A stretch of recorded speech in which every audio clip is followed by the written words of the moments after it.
അപ്പോൾ മോശെ അവൻ്റെ യാത്ര മുന്നോട്ട് തുടരുന്ന സമയത്ത് പിന്നീട് ദൈവം മോശയ്ക്ക് ഒരു ആലയത്തിൻ്റെ ഘടന കൊടുക്കുന്നു. ദൈവത്തിൻ്റെ ആലയമാക്കാനായിട്ട് ഉദ്ദേശിക്കുന്ന ഒരു കൂടാരത്തിൻ്റെ ഘടന ദൈവം കൊടുക്കുന്നു. ആ ഘടന പ്രകാരം ദൈവം വെളിപ്പെടുത്തിയ പ്രകാരം ഒരു കൂടാരം ഉണ്ടാക്കുന്നു. ആ കൂടാരത്തിനകത്ത് ദൈവത്തിൻ്റെ സാന്നിധ്യം ഇറങ്ങി വരുന്നു. ആ കൂടാരത്തിനകത്ത് ചെയ്യേണ്ട ചില കാര്യങ്ങളെക്കുറിച്ചൊക്കെ മോശയ്ക്ക് ദൈവം വെളിപ്പെടുത്തി കൊടുക്കുന്നു. അതൊക്കെ നമുക്ക് ലേവ്യ പുസ്തകം, സംഖ്യാപുസ്തകം അതിലൊക്കെ കാണാനായിട്ട് സാധിക്കും. അങ്ങനെ ദൈവം അവരുമായിട്ടുള്ള ഉടമ്പടി ബന്ധത്തെ ഉറപ്പിക്കുന്നു. അങ്ങനെ ദൈവവും ആയിട്ടുള്ള ഉടമ്പടി ബന്ധത്തിൽ നല്ല രീതിയിൽ അവർ മുന്നോട്ട് പോയിക്കൊണ്ടിരിക്കുന്ന സമയത്താണ് പിന്നീട് എന്ത് സംഭവിക്കുന്നത്? അവർ വീണ്ടും വിഗ്രഹങ്ങളെയൊക്കെ ആരാധിക്കാനായിട്ടും അവരുടെ സമൂഹത്തിനകത്ത് അനീതികളൊക്കെ പ്രവർത്തിച്ച് ദൈവത്തിൽ നിന്ന് അകന്നു പോകുന്നു. ഇതൊക്കെ കാണുന്ന സമയത്ത് മോശെ ഒരു വലിയ പ്രവചനം നടത്തുകയാണ്. അപ്പോൾ മോശെ അവരോട് പറയുന്നത് എന്താണെന്ന് ചോദിച്ചാൽ, അപ്പോൾ ദൈവത്തിൻ്റെ ഹിതം ദൈവം വെളിപ്പെടുത്തുകയാണ് കേട്ടോ. ഈ ഉൽപ്പത്തി, പുറപ്പാട്, ലേവ്യ, സംഖ്യ, ആവർത്തനം, ഈ പറയുന്ന പുസ്തകങ്ങൾക്കകത്ത് കവിത ഉപയോഗിച്ച്, കഥകൾ ഉപയോഗിച്ച്, മോശയും മോശൻ്റെ കൂടെയുള്ള ആൾക്കാരുടെ അനുഭവങ്ങൾ ഉപയോഗിച്ച്, അതുമാത്രമല്ല ചില ന്യായപ്രമാണങ്ങൾ, നമ്മൾ ലോ എന്ന് പറയുന്ന സംഗതി, ലോ ഉപയോഗിച്ച് ദൈവം അവരുമായി സ്ഥാപിക്കുന്ന ഈ ഉടമ്പടിയെക്കുറിച്ച് സംസാരിക്കുകയാണ്. അവരുമായി സ്ഥാപിച്ചിരിക്കുന്ന ഈ ഉടമ്പടി ബന്ധത്തെ ഉറപ്പിക്കുകയാണ്. അപ്പോൾ ഈ ഉടമ്പടി ബന്ധത്തിനകത്ത് ഇസ്രായേൽ ഇരിക്കുകയാണെങ്കിൽ, ഇസ്രായേൽ ദൈവത്തെ അനുസരിക്കുന്ന അവസ്ഥയിലാണെങ്കിൽ ദൈവത്തിൻ്റെ സാന്നിധ്യം അവരുടെ കൂടെ ഉണ്ടാവും, ദൈവം അവരുടെ കൂടെ ഉണ്ടാവും എന്നാണ് പറഞ്ഞതിൻ്റെ അർത്ഥം. ദൈവത്തിൻ്റെ സാന്നിധ്യം അവരുടെ കൂടെ ഉണ്ടെങ്കിൽ അവർക്ക് എന്തുണ്ടാവും? അനുഗ്രഹം ഉണ്ടാകും. അപ്പോൾ ഈ ഉൽപ്പത്തി പുസ്തകം 1-ാം അധ്യായത്തിൽ നമ്മൾ കാണുന്നു, ദൈവം സകലത്തെയും സൃഷ്ടിച്ചു, മനുഷ്യനെ ദൈവത്തിൻ്റെ സ്വരൂപത്തിൽ സൃഷ്ടിച്ചു, സകലത്തിനും അധികാരിയാക്കി വെച്ചു. മനുഷ്യനോട് പറഞ്ഞു, നിങ്ങൾ പെറ്റ് പെരുകിയിട്ട് ദൈവത്തെ പോലെയുള്ള ഒരുപാട് സൃഷ്ടികളെ ഉണ്ടാക്കിയിട്ട് ഈ പ്രപഞ്ചത്തെ മുഴുവൻ നിങ്ങൾ ഭരിക്കണം, നിറയ്ക്കണം, ഭരിക്കണം, അതിനെല്ലാം സ്നേഹത്തോടെ പരിപാലിക്കണം എന്ന് ആ കൽപ്പന കൊടുത്തു. മനുഷ്യനാണെങ്കിൽ ദൈവവുമായിട്ടുള്ള നല്ല ബന്ധത്തിലായിരുന്നു. പക്ഷേ സാത്താൻ വന്ന് അവനെ കബളിപ്പിച്ചു. ഒരു പാമ്പ് കൂടെ, പാമ്പ് കൗശലക്കാരനാണ്, ആ കൗശലക്കാരനായ പാമ്പിൽ കൂടെ വന്ന് മരിക്കയില്ല നിശ്ചയമെന്ന് പറഞ്ഞു. എന്നാൽ ദൈവം പറയുന്നതിനേക്കാൾ കൂടുതൽ അവർ സാത്താൻ പറയുന്നത് വിശ്വസിച്ചു. അവർ ആ കൗശലക്കാരനായ പാമ്പ് പറഞ്ഞ കാര്യം വിശ്വസിച്ചു. അവരാ ഫലം, ദൈവം ഭക്ഷിക്കരുത് എന്ന് പറഞ്ഞ ആ ഫലം അവർ ഭക്ഷിച്ചു. ദൈവം പറഞ്ഞതുപോലെ അവരിൽ മരണം വന്നു. പക്ഷെ ആ മരണം എന്ന് പറയുന്നത് ഉടനെ നമുക്ക് കാണാനായിട്ട് സാധിക്കില്ല. കുറച്ചുകൂടെ കഴിഞ്ഞിട്ടാണ് വാസ്തവത്തിൽ ആ മരണത്തിൻ്റെ എഫക്റ്റ് നമ്മൾ കാണുന്നത്. ഇവരെ ദൈവം ശപിച്ചു. ദൈവം പറഞ്ഞു, നിങ്ങൾ മരിക്കും. ദൈവം പറഞ്ഞു, സ്ത്രീ വളരെ വേദനയോടെ ആയിരിക്കും പ്രസവിക്കുക, മനുഷ്യൻ വളരെ ബുദ്ധിമുട്ടി അധ്വാനിച്ചായിരിക്കും ജീവിക്കേണ്ടി വരിക, എല്ലാം ഫ്രീ ആയിട്ട് ഇന്ന് കിട്ടുന്നത് മാതിരി നല്ല ഫലങ്ങളും കാര്യങ്ങളൊന്നും കിട്ടൂല, നിങ്ങൾ കുറേ വിയർക്കേണ്ടി വരും ഇതൊക്കെ കിട്ടാൻ വേണ്ടി. ദൈവം സ്ത്രീയെയും പുരുഷനെയും മാനവരാശിയെയും മുഴുവനായിട്ടും ശപിച്ചു. മരണം വരും, ദ്രവത്വം വരും. ദൈവം ശപിച്ച ആ ശാപം മൂലം മനുഷ്യൻ മരിക്കും എന്ന് മാത്രമല്ല, മരിച്ചു കഴിഞ്ഞാൽ അവൻ്റെ ശരീരം ദ്രവിച്ചു പോകും എന്ന് മാത്രമല്ല, ഈ പ്രപഞ്ചത്തിന് തന്നെ ദ്രവത്വം എന്ന് പറയുന്ന ഒരു കാര്യം വരികയാണ്. എല്ലാ സ്ഥലത്തും ദ്രവത്വം. അപ്പോൾ ആ ഒരു സ്റ്റോറിയുടെ പശ്ചാത്തലത്തിലാണ് മോശ ഇവിടെ ദൈവമായിട്ടുള്ള ബന്ധത്തിൽ നിൽക്കുന്നത് എന്നുകൂടെ നമ്മൾ മനസ്സിലാക്കണം. അപ്പോൾ ആ സ്റ്റോറിയുടെ പശ്ചാത്തലം എന്ന് പറഞ്ഞാൽ നല്ല ബന്ധത്തിലാണ്, ഒരു ഉടമ്പടിയുണ്ട്. ദൈവത്തിന് ആദാമിനോട്, ഹവ്വയോട്, ആദ്യം ദൈവം സൃഷ്ടിച്ച ആദ്യത്തെ മനുഷ്യരോട് ദൈവത്തിന് ഒരു ബന്ധമുണ്ടായിരുന്നു. അവർ ദൈവത്തോട് വിശ്വസ്തരാണെങ്കിൽ ദൈവം അവരോട് വിശ്വസ്തനായിരിക്കും. അവരും ദൈവവും തമ്മിലുള്ള പരസ്പര വിശ്വസ്തതയ്ക്കകത്ത് ദൈവത്തിൻ്റെ സാന്നിധ്യം അവരുടെ നടുവിലുണ്ടായിരിക്കും. അവർക്ക് ജീവനും സ്നേഹവും നന്മയും ലഭിച്ചുകൊണ്ടേയിരിക്കും. എന്നാൽ ആ ഉടമ്പടി ബന്ധം തകർന്നുപോയി. മനുഷ്യൻ സ്വേച്ഛ അന്വേഷിച്ചു. മനുഷ്യൻ അധികാരമോഹിയായി തീർന്നു. ദൈവത്തെ പോലെ ആകണം എന്ന് പറയുമ്പോൾ ദൈവത്തിൻ്റെ അതേ അധികാരത്തിലുള്ള ആളാകണം എന്നാണ് ഉദ്ദേശിക്കുന്നത്. അല്ലാതെ ദൈവത്തെ പോലെയാണ് മനുഷ്യന് അത്രയും അധികാരം ഇല്ലെന്ന് മാത്രമേ ഉള്ളൂ. മനുഷ്യൻ സ്വഭാവത്തിൽ സ്നേഹം എന്ന് പറയുന്ന സ്വഭാവത്തിൽ ദൈവത്തെ പോലെ തന്നെയാണ്. പക്ഷേ ദൈവത്തിൻ്റെ അത്രയും അധികാരം മനുഷ്യന് ഇല്ല. ആ അധികാരം മോഹിച്ചിട്ടാണ് മനുഷ്യൻ ജ്ഞാനത്തിൻ്റെ പുറകെ പോകുന്നത്. ആ ജ്ഞാനത്തിൻ്റെ വൃക്ഷത്തു നിന്ന് കഴിക്കുന്നത്, കൗശലക്കാരനായ പാമ്പ് അവനെ വഞ്ചിക്കുന്നത്. പിന്നീട് ആ അധികാരം മോഹിച്ച മനുഷ്യൻ ദൈവത്തിൽ നിന്നും വേർപെട്ടു പോകുന്നത്. ദൈവം അവനെ ശപിക്കുന്നു, അവനെ പുറത്താക്കുന്നു. ദൈവ സാന്നിധ്യം നഷ്ടപ്പെട്ട ശേഷമാണ് മരണം വരുന്നത്. ആദ്യത്തെ മരണം എന്ന് പറയുന്നത് കൈനും ഹാബേലും തമ്മിലുള്ള പോരാട്ടത്തിനകത്താണ് കാണാനായിട്ട് സാധിക്കുക. ഹാബേൽ ദൈവത്തിന് ഇഷ്ടമുള്ള കാര്യങ്ങൾ ചെയ്തു, ദൈവഹിതം പ്രകാരമുള്ള കാര്യങ്ങൾ ചെയ്തു. അവൻ്റെ മനസ്സ് ദൈവമായിട്ട് നല്ല റൈറ്റ് റിലേഷൻഷിപ്പിലായിരുന്നു. അതിനെയാണ് നമ്മൾ ഡിക്കയോ സൂനെ തേവു എന്ന് പറയുന്നത്, റൈറ്റ് റിലേഷൻഷിപ്പ്, ശരിയായ ബന്ധം. ശരിയായ ബന്ധത്തിൽ അവൻ കഴിച്ച യാഗം ദൈവം സ്വീകരിച്ചു, അവനെ ദൈവം അനുഗ്രഹിച്ചു. എന്നാൽ ദൈവമായിട്ട് ശരിയായ ഒരു ഹൃദയബന്ധം ഇല്ലാതിരുന്നതുകൊണ്ട് കൈൻ എന്ന് പറയുന്ന അവൻ്റെ ജ്യേഷ്ഠ സഹോദരൻ്റെ ആരാധന ദൈവം സ്വീകരിച്ചില്ല. അങ്ങനെ സ്വീകരിക്കാതെ വന്നപ്പോഴത്തേക്കും, അവൻ കഴിച്ച യാഗം ദൈവം സ്വീകരിക്കാതെ വന്നപ്പോഴത്തേക്കും അവന് നല്ല വിഷമമായി, അവന് ദേഷ്യം വന്നു. അവൻ അസൂയ പൂണ്ടിട്ട് അവൻ്റെ സഹോദരനായ ഹാബേലിനെ കൊന്നുകളഞ്ഞു. അസൂയ എന്ന് പറയുന്നത് വളരെ ഡേഞ്ചർ ആയിട്ടുള്ളൊരു കാര്യമാണ്. അസൂയ പിന്നെ അതൊരു കോപമായി, ക്രോധമായി, വെറുപ്പായി, അത് ഒരു മേർഡറായി മാറും. അവൻ്റെ സ്വന്തം സഹോദരനെ കൊന്നു. അങ്ങനെയാണ് മരണം മനുഷ്യരിലേക്ക് ശരിയായ രീതിയിൽ വരുന്നത്. ആദ്യമായിട്ട് ബൈബിളിൽ നമ്മൾ മരിക്കുന്നതായിട്ട് കാണുന്നത് ഹാബേൽ എന്ന് പറയുന്ന നീതിമാനായ ഒരു മനുഷ്യനെയാണ്. അത് രണ്ട് കാര്യങ്ങളെ പ്രതീകാത്മകമായിട്ട് കാണിക്കുന്നു. എന്ന് വെച്ചാൽ നീതിമാനായ മനുഷ്യൻ മരിച്ചു.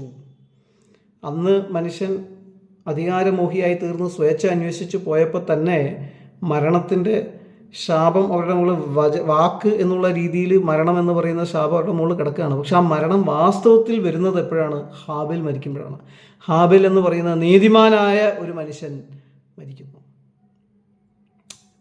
നീതിമാന്മാരായ മനുഷ്യരുടെ മരണത്തെയും നീതിമാനായ ദൈവവുമായിട്ട് നല്ല ബന്ധത്തിൽ, നല്ല ഉടമ്പടിയിൽ കഴിഞ്ഞിരുന്ന മാനവരാശിയുടെ മരണത്തെക്കുറിച്ചും അത് പ്രതിപാദിക്കുന്നു.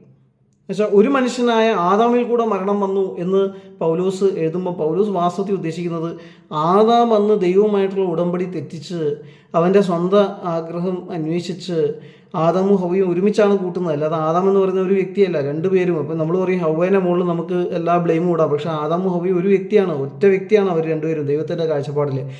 ആദാമും ഹവ്വയും അവർ അധികാരമോഹികളായി തീർന്ന് അവർ സ്വേച്ഛ അനുസരിച്ച് അന്വേഷിച്ച് ദൈവത്തെ വിട്ടിട്ട് അവർ ജ്ഞാനം പ്രാപിച്ച് ദൈവത്തെ പോലെ ആകാൻ ആഗ്രഹിച്ചപ്പോൾ ദൈവം പറഞ്ഞ ശാപം അവരുടെ മേലെ വന്നു. ദൈവം പറഞ്ഞില്ലേ നിങ്ങൾ മരിക്കും. ആ മരണം എന്ന് പറയുന്നത് അവരുടെ ശരീരത്തിലല്ല വന്നത്, അവർ മരിച്ചില്ല. എന്നാൽ ആ മരണം വന്നതിൻ്റെ തെളിവെന്താണ്? അവരുടെ മകനായിരിക്കുന്ന ഹാബേൽ മരിച്ചു. അവരുടെ നീതിമാനായ മകനായിരിക്കുന്ന ഹാബേൽ മരിച്ചു. നീതിയുടെ മരണം അവിടെ നമുക്ക് കാണാനായിട്ട് സാധിക്കും. ആ നീതിമാനായ ഹാബേലിൻ്റെ രക്തം ഇന്നും സംസാരിക്കുന്നു എന്ന് കർത്താവായ യേശുക്രിസ്തു പറയുന്നുണ്ട്. ആ രക്തത്തെക്കാൾ ഗുണകരമായിട്ട് യേശുക്രിസ്തു വേറൊരു നീതിമാനാണ്. അവൻ്റെ രക്തം നമുക്ക് വേണ്ടി സംസാരിക്കുമെന്ന് എബ്രായർക്ക് എഴുതിയ ലേഖകൻ പിന്നീട് പറയുന്നതായിട്ട് നമുക്ക് കാണാനായിട്ട് സാധിക്കും. എന്ന് വെച്ചാൽ ആ നീതിമാൻ്റെ രക്തം കൊണ്ട് പ്രത്യേകിച്ച് ഗുണമൊന്നും ഉണ്ടായില്ല. നീതിമാൻ എന്ന് പറയുന്ന ആളുകൾ മരിക്കും, അല്ലെങ്കിൽ നീതിമാനായിരുന്ന ആൾക്കാരും മരിക്കും എന്ന് നമുക്ക് അതിലൂടെ സ്ഥാപിക്കാനായിട്ട് സാധിക്കും. കാരണം ദൈവവുമായിട്ടുള്ള ബന്ധത്തിൽ മനുഷ്യൻ തെറ്റിപ്പോയി. മനുഷ്യൻ്റെ മേലെ പിന്നെ ദൈവ സാന്നിധ്യമില്ലാത്തത് കൊണ്ട് മനുഷ്യന് മരണം വരും. മരണം എന്ന് പറയുന്ന ഒരു യാഥാർത്ഥ്യമാണ്. അത് നീതിമാനായ ഹാബേലിൻ്റെ കേസിൽ പോലും അതൊരു യാഥാർത്ഥ്യമാണ്. എന്നാൽ ഹാബേലിൻ്റെ രക്തത്തിന് പ്രത്യേകിച്ച് ഗുണമൊന്നും ഉണ്ടായില്ല, പ്രത്യേകിച്ചൊന്നും ചെയ്യാൻ സാധിച്ചില്ല, കൈൻ്റെ പാപങ്ങളെ ക്ഷമിക്കാനോ ഒന്നും സാധിച്ചില്ല. എന്നാൽ അതിനേക്കാളും പവറുള്ളതാണ് യേശുക്രിസ്തുവിൻ്റെ രക്തം എന്ന് എബ്രായർക്ക് എഴുതിയ ലേഖകൻ അവകാശപ്പെടുകയാണ്. അവൻ പറയാണ് ഹാബേലിൻ്റെ രക്തത്തെക്കാളും ഗുണകരമായി സംസാരിക്കുന്ന രക്തം നമുക്കുണ്ട്. യേശുക്രിസ്തു എന്ന് പറഞ്ഞാൽ ഒരു ഊനമില്ലാത്ത, പാപമില്ലാത്ത, തെറ്റില്ലാത്ത നീതിമാനായ ഒരു ആടിനെ പോലെ നമുക്ക് വേണ്ടി, നമുക്ക് പകരമായിട്ട് അവൻ്റെ ജീവൻ കൊടുക്കുകയാണ്. മരിക്കേണ്ട ആളല്ല, അവനിൽ മരണം വാഴൂല, അവന് മരണം എന്ന് പറഞ്ഞ കാര്യമില്ല. കാരണം അവൻ ആദാമിനെ പോലെ ഫുൾ നീതിമാനാണ്. ആ നീതിമാനായിരിക്കുന്ന സമയം മുഴുവനും യേശുക്രിസ്തു മരണമില്ല, പക്ഷേ അവൻ മരണത്തോളം അവനെ തന്നെ താഴ്ത്തി. അതുകൊണ്ട് ദൈവം അവനെ ഉയർപ്പിച്ചു എന്ന് മാത്രമല്ല, അവൻ മുഖാന്തിരം ദൈവം നമുക്കെല്ലാവർക്കും ഉയർപ്പ് തരും എന്നുള്ള വാഗ്ദത്തം കൂടെ തരുന്നു. ദൈവം എന്താണ് ചെയ്യുന്നത്? ദൈവം അതിലൂടെ പാപക്ഷമയ്ക്കുള്ള ഒരു വഴി ഉണ്ടാക്കുകയാണ്. അത് ഞാൻ വേറെ പല സ്ഥലങ്ങളിലും വിശദീകരിച്ചിട്ടുണ്ട്. അതിൻ്റെ വിശദീകരണത്തിലേക്ക് നമ്മൾ കടന്നു വരും. എന്നാൽ മരണം എന്ന് പറയുന്ന ആ യാഥാർത്ഥ്യം, നമ്മളിപ്പോൾ ചില ആളുകൾ വിചാരിക്കുന്ന ഒരു ആത്മീയ മരണം, ദൈവവുമായിട്ട് അവർ വേർപെട്ടു, ആ ആത്മീയ മരണത്തെക്കുറിച്ചാണ് സംസാരിക്കുന്നത്. ആത്മീയ മരണത്തെക്കുറിച്ചൊക്കെ നമുക്ക് കാഴ്ചപ്പാടുണ്ടെങ്കിലും വാസ്തവത്തിൽ പറഞ്ഞാൽ മരണം എന്ന് പറയുമ്പോൾ വാസ്തവത്തിൽ വേദപുസ്തകം പറയുന്നത് ശരിക്കും ഫിസിക്കൽ ബോഡിയുടെ ഡെത്താണ്. ഇനി ഫിസിക്കൽ ബോഡിയുടെ ഡെത്തല്ല പറയുന്നത്, വെറും ദൈവവുമായിട്ടുള്ള ബന്ധം വിച്ഛേദിക്കപ്പെടുന്നതിനെ കുറിച്ചാണ് സംസാരിക്കുന്നതെങ്കിൽ യേശു ക്രിസ്തു പിന്നെ മരിച്ചവരുടെ ഇടയിൽ നിന്ന് ഫിസിക്കലായിട്ട് എഴുന്നേക്കേണ്ട ആവശ്യമില്ലല്ലോ. ഉണ്ടോ? ഈ മുസ്ലിങ്ങളൊക്കെ പറയുന്ന മാതിരി യേശു ക്രിസ്തു ആത്മാവ് എണീറ്റ് പോയാൽ പോരെ? ആത്മീയമായിട്ട് യേശു അങ്ങോട്ട് എണീറ്റാൽ പോരെ? ആത്മീയമായിട്ടല്ല, യേശുവിൻ്റെ ശരീരത്തോടു കൂടിയാണ് യേശു ഉയർത്തെഴുന്നേറ്റത്. ആ ഉയർപ്പിൻ്റെ ആവശ്യം എന്താണെന്ന് ചോദിച്ചാൽ, എന്നാലേ ഏദൻ തോട്ടത്തിൽ വെച്ചിട്ട് നഷ്ടപ്പെട്ടു പോയ ആ ബന്ധവും അതിൻ്റെ റിസൾട്ടായിട്ട് വന്ന മരണത്തെയും പൂർണ്ണമായിട്ടും റിവേഴ്സ് ചെയ്തതായിട്ട് ദൈവത്തിന് പ്രഖ്യാപിക്കാനായിട്ട് സാധിക്കും. അതുകൊണ്ടാണ് യേശു ക്രിസ്തു ഉയർത്തെഴുന്നേക്കുന്നത്. ആബേൽ മരിച്ചു, അവൻ ഉയർത്തെഴുന്നേറ്റില്ല, പക്ഷേ യേശു ക്രിസ്തു ഉയർത്തെഴുന്നേറ്റു. അപ്പോൾ ഞാൻ പറഞ്ഞു വരുന്ന കാര്യം എന്താണെന്ന് ചോദിച്ചാൽ, മോശെ ഈ ഉടമ്പടി ബന്ധത്തെക്കുറിച്ച് ഉള്ള സ്റ്റോറി ഞാൻ പറഞ്ഞില്ലേ, ഉൽപ്പത്തി 1 മുതൽ 3 വരെയുള്ള ആ സ്റ്റോറി, അതിലൊന്നാമത്തെ അധ്യായം എന്ന് പറയുന്ന ഒരു കവിതാ രൂപത്തിലാണ്, പിന്നെ 2-3 അധ്യായങ്ങൾ എന്ന് പറയുന്ന ഒരു പ്രോസ് രൂപത്തിലാണ്. ആ സ്റ്റോറി മോശയ്ക്ക് നന്നായിട്ട് അറിയാം. അപ്പോൾ ദൈവവുമായി മാനവരാശി മുഴുവനും വേർപെട്ടിരിക്കുകയാണ്, അതുകൊണ്ടാണ് മാനവരാശിയുടെ ഇടയിൽ മരണം വന്നിരിക്കുന്നത് എന്ന ഒരു സ്റ്റോറി അവരുടെ ഇടയിൽ പ്രചരിക്കുന്നുണ്ട് ഓൾറെഡി. ആദാമിന് ശേഷം ദൈവം നോഹ എന്ന് പറയുന്ന ഒരാളെ നീതിമാനായി കണ്ടു, അവനെ തിരഞ്ഞെടുത്തു. അതിനുശേഷം ദൈവം അബ്രഹാം എന്ന് പറയുന്ന ഒരാളെ കണ്ടു, അവൻ ദൈവം പറഞ്ഞ കാര്യങ്ങൾ വിശ്വസിച്ചു, ദൈവവുമായി അവനൊരു ഉടമ്പടി ബന്ധം സ്ഥാപിച്ചു. ആ ഉടമ്പടി ബന്ധമാണ് മോശെ എന്ന് പറയുന്ന ആളിൽ കൂടെ ദൈവം അവൻ്റെ ജനമായിരിക്കുന്ന ഇസ്രായേലിന് ഒന്നുകൂടെ വെളിപ്പെടുത്തി കൊടുക്കാനായിട്ട് ആഗ്രഹിക്കുന്നത്. അപ്പോൾ ഇസ്രായേലിലെ ആൾക്കാരൊക്കെ ഓൾറെഡി പരിച്ഛേദന കഴിക്കുന്നവരാണ്, ഓൾറെഡി അവർ ചില കാര്യങ്ങളൊക്കെ അനുസരിച്ച് ജീവിക്കുന്നവരാണ്. കാരണം അബ്രഹാം പരിച്ഛേദന കഴിച്ചിരുന്നല്ലോ. എന്നാൽ മോശെ എന്ന് പറയുന്ന ആളിൽ കൂടെയാണ് ദൈവം ഈ പറയുന്ന ജാതിക്ക് ഒരു ഐഡൻറ്റിറ്റി ശരിക്കും പറഞ്ഞാൽ കൊടുക്കുന്നത്. അവർക്ക് ഐഡൻറ്റിറ്റി ഉണ്ട്, അബ്രഹാമിൻ്റെ മക്കൾ എന്നുള്ള രീതിയിൽ. പക്ഷെ അവരിപ്പോൾ മിസ്രൈമിൽ ഈജിപ്തിൻ്റെ അടിമകളായിട്ട് ഇരിക്കുന്ന സമയത്ത് ദൈവം പ്രത്യക്ഷപ്പെടുന്നു. ദൈവം പ്രത്യക്ഷപ്പെട്ടിട്ട് മോശയോട് പറയാണ്, അബ്രഹാമിൻ്റെ മക്കൾ, ഇസാഖിൻ്റെ മക്കൾ, ഇസ്രായേലിൻ്റെ മക്കൾ ഇവിടെ അടിമയായിട്ട് കഴിയേണ്ടവരല്ല. അവരടിമയായി കഴിയേണ്ട ഒരു സമയം ദൈവം അബ്രഹാമിന് സ്വപ്നത്തിൽ പണ്ട് വെളിപ്പെടുത്തി കൊടുത്തിരുന്നു. ആ കാര്യം അവിടെയുള്ള ആൾക്കാർക്കൊക്കെ അറിയാം, അതൊന്നും എഴുതപ്പെട്ടിട്ടില്ല. ആ കാര്യത്തിൻ്റെ ആ സമയത്തിൻ്റെ ഒടുക്കം വന്നിരിക്കുന്നു. ഒരു തക്ക സമയം, ദൈവത്തിൻ്റെതായ ഒരു സമയം വന്നിരിക്കുകയാണ്. ദ റൈറ്റ് ടൈം എന്ന് നമ്മൾ പറയുമല്ലോ, ആ റൈറ്റ് ടൈം വന്നിരിക്കുകയാണ്. ഇനി ദൈവം ഇവരെ ഫറവോൻ്റെ അടിമത്തത്തിൽ നിന്ന് വിടുവിച്ചിട്ട് അവരെ ദൈവത്തെ പൂർണ്ണമായും അറിയുകയും ആരാധിക്കുകയും ചെയ്യുന്ന നിലയിലേക്ക് കൊണ്ടുവരാൻ ദൈവം ചെങ്കടലിൽ കൂടെ മരുഭൂമിയിൽ നിന്ന് ദൈവം അവർക്ക് വാഗ്ദത്തം ചെയ്തിരിക്കുന്ന പാലും തേനും ഒഴുകുന്ന ആ കനാൻ ദേശം, ഇന്നത്തെ ഇസ്രായേൽ എന്ന് പറയുന്ന ആ സ്ഥലത്തേക്കും കൊണ്ടുവരാനായിട്ട് ഉദ്ദേശിക്കുന്നു. അതിനാണ് ദൈവം മോശയെ തിരഞ്ഞെടുത്തിരിക്കുന്നത്. മോശയെ പറഞ്ഞിട്ട് ദൈവം മോശയെ ഫറവോൻ്റെ അടുക്കിലേക്ക് അയക്കുകയാണ്. ഫറവോൻ ആദ്യമൊക്കെ വിശ്വസിക്കുന്നില്ല, ഫറവോന് ദേഷ്യപ്പെടുന്നു.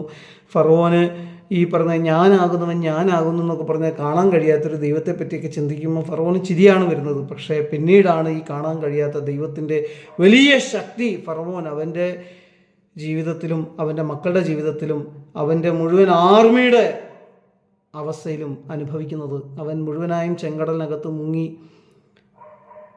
അവൻ്റെ ശക്തി മുഴുവനായും ക്ഷയിച്ചു പോയി. ഈ പറയുന്ന ഇസ്രായേൽ മക്കൾ അവൻ്റെ കീഴിൽ നിന്ന് പുറപ്പെട്ട് ദൈവം അവരെ കൊണ്ടുവരാൻ ഉദ്ദേശിച്ച സ്ഥലത്തേക്ക് എത്തുന്നു.